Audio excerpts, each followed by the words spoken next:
నెత్తి మీద ఒక బరువు ఉంది, ఏదో ఒక బస్తానో ఒక బేషనో ఒక రాయో ఏదో ఒక బరువు ఉంది, ఆడకపోయి తీసుకొని పెట్టాలి.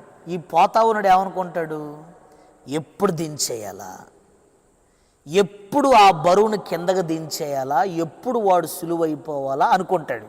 అంతే కదా. ఇప్పుడు చూడండి, భర్త భయంకరమైన కోపగస్తులు అనుకోండి, ఇంట్లో భార్య ఏమనుకున్నది తెలుసా, ఎప్పుడు వీడిని వదిలించుకోవాలా, ఎప్పుడు వీడి నుంచి నేను దూరంగా ఉండాలా, ఎప్పుడు ఈ మనిషి బయటికి వెళ్ళిపోతాడా, ఎప్పుడు ఈ మనిషి నా కళ్ళ ముందు ఉండకుండా పోతాడా. ఎందుకు తెలుసా, వాడి కోపము భార్యకి బరువు. ఎందుకంటే ఇసుక భారము, రాయి బరువు, వీటన్నిటికంటే ఎక్కువైంది కోపం అంట.